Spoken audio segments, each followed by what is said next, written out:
ဒီတခါတတမီမီတွေလည်းကြိုက်တယ်လူကြီးလူငယ်မရွေးကြိုက်ကြတဲ့အာလူကက်တလိလေးကိုကြော်မယ်နော်ဒီတခါကြော်တဲ့အခါမှာကျမကအစာအပြေးစိတ်သားအောင်အသုံးပြုပါတယ်အာလူကက်တလိကိုကျမအရင်ကလေတက်တက်လို့လဲကြော်ဘူးတယ်ချက်သားဝက်သားနဲ့ကြော်တယ်ဒါပေမဲ့လေစိတ်သားနဲ့ကြော်တာတော်တော်မှတော်တော်စားကောင်းပါတယ်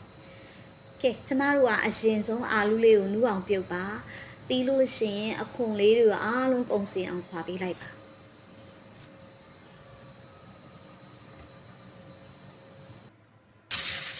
အဲ့ဒါပြီးလို့ရှင်ကျမတို့ကအာလူကိုကြည်နေပြီးတော့စီးနေအောင်နေပြီးလိုက်ပါတချို့ကလည်းထောင်းပါတယ်ဒါကတော့မိမိစိတ်ကြိုက်ပါအရသာအဖြစ်စားထည့်တယ်စက်သားမုတ်ကလေးထည့်တယ်ပြီးရင်အကြော်မုတ်ကိုထည့်ပါတယ်ဒီနေရာမှာအာလူကြော်တဲ့အခါမှာကျမကအာလူလေးကိုစီစီလေးဖြစ်ချင်တဲ့အလုံးလေးတွေမကွဲဖို့အတွက်အကြော်မုတ်ထည့်တာပါတချို့ကြောင့်လည်းဂျုံမုတ်တို့ကျဲဥတို့ထည့်ပါတယ်ပြီးလို့ရှိရင်ကျမကအာလူလေးကိုထည့်အစာသွင်းတယ်အစာလေးကိုကြော်တယ်တက်တုံကြီးကိုကျမမနှမ်းလေးတယ်ကျမကြော်ပြီးတယ်ပြီးပြုတ်ပြီးတော့အသားနှင်ထားတယ်စိတ်သားလေးကိုထည့်ပြီးဒီစိတ်သားထဲမှာပြုတ်ခဲ့ရအရသာလေးကျမအကုန်ထည့်ပြီးသားပါအရသာအတွက်ပင်းကပြားရည်စီလေးနည်းနည်းထည့်ပြီးတယ်အနံ့အတွက်မဆလာလေးထည့်ပြီးတယ်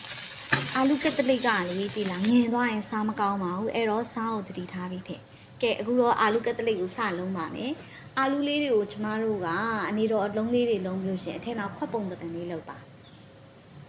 အစာလေးတွေထည့်ဒီနေရာမှာအစာတွတ်တဲ့အခါမှာအဆောင်နည်းနည်းပဲတွတ်ပါရှင်အစာညရင်ပေါက်သွားတတ်ပါတယ်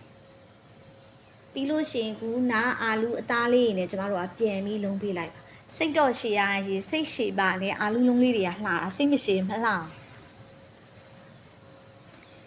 အာလူလေးကိုပြောင်ပြောင်ချောလေးလုံးလေးဖြစ်အောင်စိတ်ရှည်ရှည်နဲ့လုံးပြီးသွားလိုက်ပါ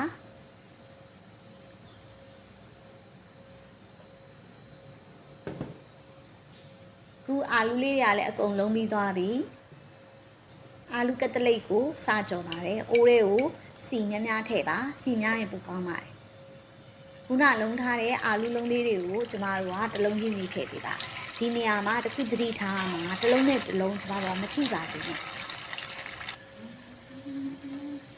ခုဆိုရင်အာလူကက်တလိတ်ကတစ်ချမ်းကရှိုးအောင်တန်းလာပြီဆိုလို့ရင်နောက်တစ်ချမ်းလေးကိုလည်းလှန်ပေးလိုက်ပါအနက်လေးကတော်တော်မွေးပါတယ်